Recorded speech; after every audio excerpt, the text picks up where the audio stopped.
6h48, Fabrício Cunha chegando no campo do 4.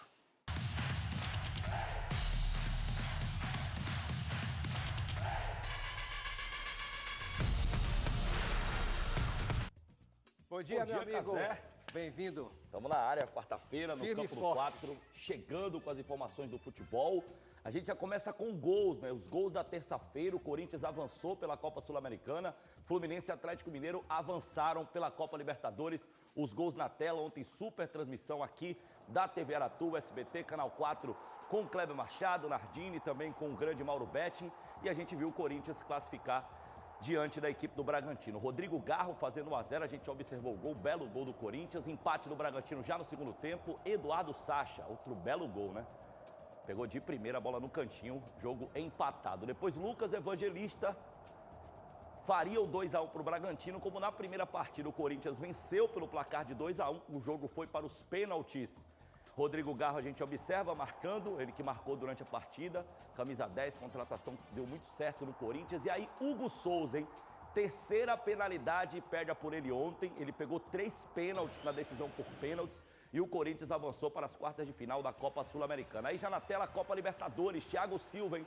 Primeiro gol desde que voltou o Fluminense, primeiro gol do zagueiro, ex-seleção brasileira, capitão do Fluminense, fazendo 1-0 para o tricolor carioca. Joe Arias de pênalti fazendo 2-0. O Grêmio havia vencido a primeira partida por 2-0, então precisaria de um gol aí para tentar forçar a partida e ir para os pênaltis. Isso aconteceu. Jogada do Monsalve, gol do Gustavo Nunes, cara. E aí o Maracanã, né, ficou calado porque naquele momento o Grêmio pressionava. Teve até um gol anulado um pouco antes desse lance. E a partida foi para os pênaltis. E aí brilhou a figura do goleiro Fábio, né? Thiago Silva fazendo o gol.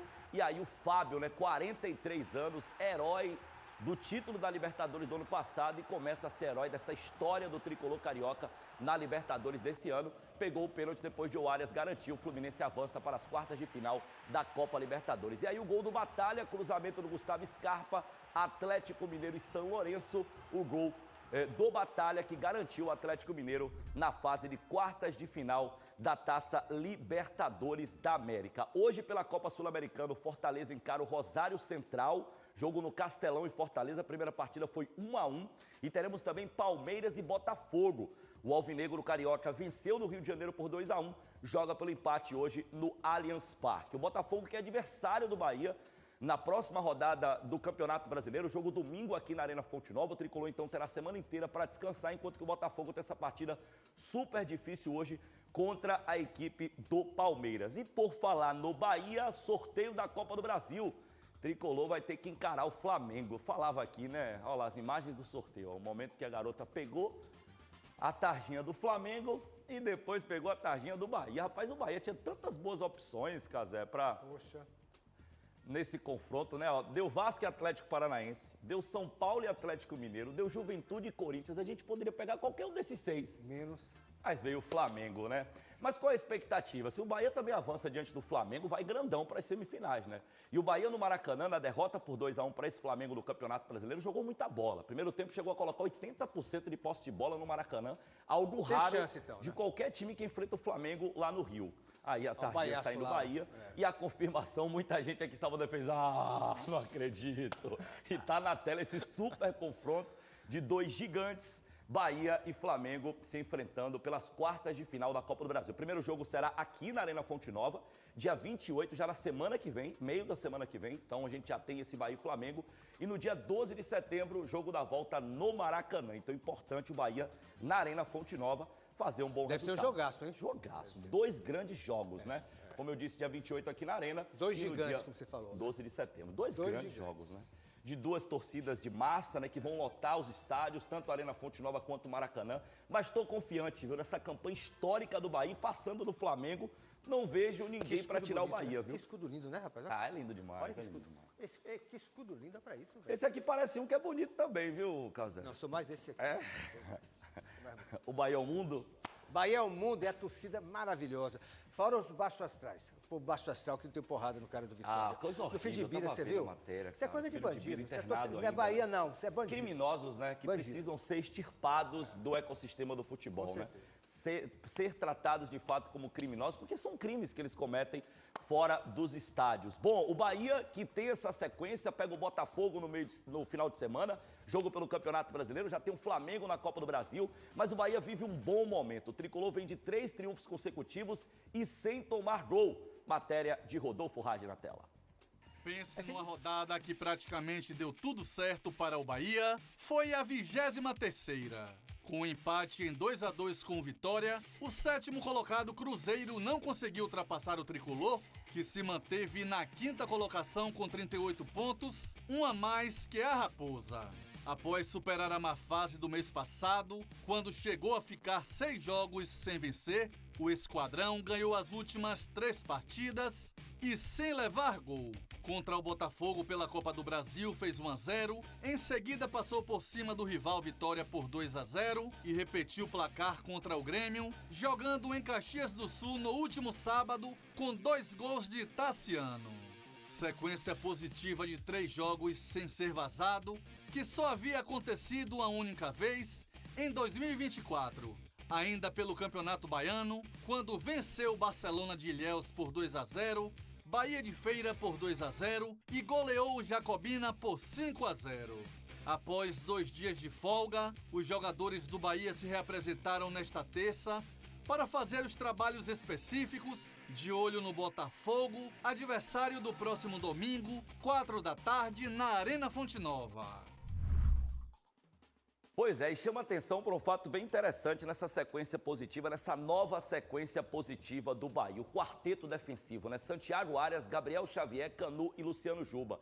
Eles tiveram uma sequência no mês de maio de 7 partidas, 2 gols tomados e nenhuma derrota. Aí não conseguiram se reunir mais, né? O Arias foi para a Copa América, depois o Gabriel machucou, o Canu ficou de fora, o Luciano Juba saiu por opção do Rogério Ceni e voltaram a jogar juntos justamente naquela partida contra o Botafogo, o jogo da volta na Copa do Brasil. Venceram por 1-0. Sequência, venceram o Bavi, venceram o Grêmio, não tomaram gol até aqui. Então, nos últimos 10 jogos que esses 4 atuaram juntos, 2 gols sofridos e nenhuma derrota. Parece que é o quarteto que o Rogério tem que optar para a sequência da temporada, sempre que, claro, eles estiverem aptos para a partida. Caio Leone destacou esse quarteto e destacou esse momento defensivo do tricolor. Após o mês de julho, onde o Bahia ficou 6 jogos sem vencer, o tricolor retomou a confiança. Ganhou do Botafogo pela Copa do Brasil, passou para as quartas de final, conseguiu vencer o Clássico e no último jogo venceu com contundência o Grêmio de Renato Portaluppi. E o mais importante a ser destacado, a linha defensiva encontrou os seus 4 jogadores. Luciano Juba, Santiago Arias, Gabriel Xavier e Canu, juntos, venceram 12 jogos e sofreram apenas 2 gols. Isso faz com que o meio de campo também melhore a sua competitividade. Os jogadores de meio não só tiveram mais a posse de bola, como marcaram mais. O próprio Caio Alexandre, que é um jogador que tem características de segundo volante, é um jogador que tem evoluído bastante nessa dinâmica de marcação. O Bahia, que foi tão criticado pela pressão pós-perda para recuperar a bola no campo adversário, conseguiu ter essa contundência e por isso venceu o Grêmio. O Bahia sabe que no seu caminho agora tem o Botafogo, que é um adversário difícil. Só que se tem algo interessante é que o Bahia jogou 3 jogos contra esse mesmo Botafogo que encanta o país com bom futebol e acabou vencendo 2 partidas e empatou 1. Ou seja, o Bahia dentro da Fonte Nova, retomando o futebol, é favorito sim para vencer o Glorioso, mais uma vez. Interessante esse retrospecto, né? Poucas equipes venceram o Botafogo nessa temporada. E o Bahia venceu o Botafogo 2 vezes. Uma lá no Rio de Janeiro, outra aqui na Arena Fonte Nova. Um válido pela Copa do Brasil, outro válido pelo Campeonato Brasileiro. E é pelo Brasileirão que o Bahia encara o Botafogo no próximo domingo, às 4 da tarde, no Arena Fonte Nova. Tenho certeza absolutamente lotada. Bom, falando do Vitória, hein? Ainda repercute o erro crasso da arbitragem no jogo Vitória e Cruzeiro. Ontem a gente teve a divulgação do áudio do VAR para deixar a nação rubro-negra ainda mais revoltada, né, Radi? O lance do segundo gol do Cruzeiro nos minutos finais da partida contra o Vitória ainda segue chamando atenção. Na tarde desta terça, a CBF divulgou o áudio da cabine do árbitro de vídeo, revelando detalhes da análise que validou o gol marcado pelo atacante Dineno. O VAR informou ao árbitro Marcelo de Lima Henrique que não houve definição se a bola pegou no braço esquerdo ou na área permitida da manga da camisa. Segue. Tem que ver que tá sobreposta. Para no contato. Não, aí não dá pra ver, pela invertida. Marcelo, checado, tá? Checado, tudo ok. Checado, tudo ok, tá? Não tem nada que defina, parece, pega na região permitida, ok? No mesmo lance, a equipe também verificou um possível empurrão do autor do gol no volante do Vitória, Leonaldi, e confirmou que não houve irregularidade. Tem uma carga, bota pela 16,50. A mão, cara, é uma mão de disputa. O braço é um braço de referência que não impacta. O Vitória agora terá que tentar recuperar os pontos perdidos no próximo domingo em cima do São Paulo no Morumbi pela 24ª rodada do Brasileirão. Fabrício Cunha, como é que esse cara não tem certeza? Ou ele se faz de idiota, Ou não cego, enxerga, né? ou cego, porque Ou tá na cego. cara que teve ali. Daniel Nobre Bins era o árbitro do VAR, é bom lembrar É isso. mesmo? Marcelo de Lima Tá Henrique no estava lugar no errado, campo. Né? A gente vê no áudio também o Marcelo com a pressa, né? Define logo, pra mim não teve nada. Ó, essa bola tá isso. na mão, cara. Conduzida. Roubou, isso é roubo. Conduzida com a mão, o Matheus Henrique. Ele acaba dando uma sequência, ele leva muita vantagem por conseguir conduzir com a mão, porque o Mateuzinho Claro. e o jogador do Vitória, o outro jogador, já ficam pra trás e aí ele consegue, com o campo aberto, organizar a jogada, o cruzamento, a confusão. E depois esse empurrão que pra mim houve também, viu? Esse empurrão na área pra mim houve, porque assim, a mão de referência é uma só. Quando você usa as duas mãos, não tem referência. Você tá Você tá empurrando, empurrando, cara. claro. Por mais que tenha sido sutil, mas foi o suficiente pra tirar o Leonaldo da jogada. Você vê que os jogadores do Vitória lá, empurrou.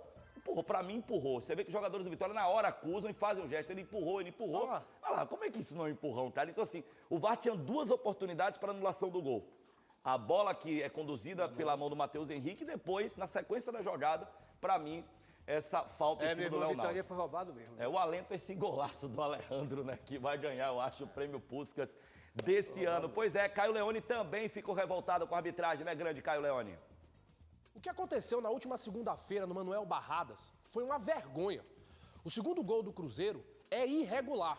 O pior de tudo é o que o Daniel Nobre Bins, que também foi o árbitro de vídeo do jogo entre Vasco e Fluminense, falou para o Marcelo de Lima Henrique que o lance não tinha nenhuma definição se foi mão ou não.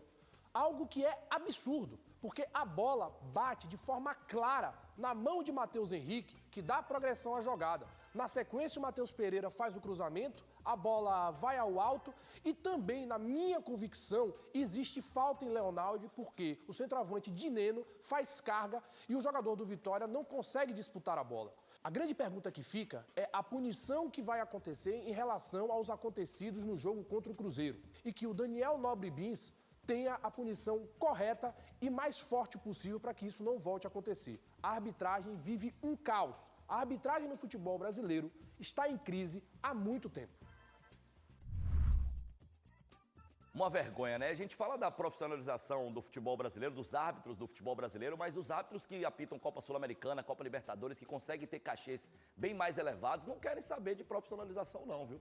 Senão acredito que vai cair essa receita deles. Então, há uma briga até dos próprios árbitros se a opção é ou não profissionalizar essa profissão, né, que define tantas situações, que envolve tantos milhões, né? É, meu que eles irmão, deveriam que agrada e ser desagrada muita gente. Desagrada muita gente. Obrigado, Casemiro, um meu grande amigo. abraço. Volto na quarta-feira, gente. Até amanhã. Até mais. Volto na quinta, hein? Até amanhã. Quinta. No Campo do Quadro, oferecimento. Escolha ser interprofissional com a UniFTC e movimente-se.